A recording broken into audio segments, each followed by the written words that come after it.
আসসালামু আলাইকুম। এই যে দেখেন কত বড় কাঁচি। এই কাঁচি দিয়ে হচ্ছে মূলত কলার বাগান থেকে কলা কাটে, যাতে দূর থেকে কাটা যায়।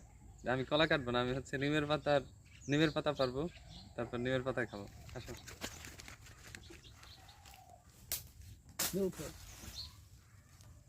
নিমের পাতা, এটা এখন ধুবো, তারপরে খাবো। এটা হচ্ছে লাল চালের ভাতের নিমের পাতাও কিন্তু অনেক ঔষধি গুণ সম্পন্ন। এই হচ্ছে নিমের পাতা। নিমের পাতা খাওয়া না, একটা না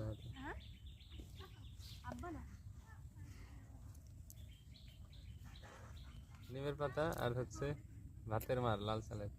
বিসমিল্লাহ। তিতা তো অনেক। বিসমিল্লাহ। সেই স্বাদ।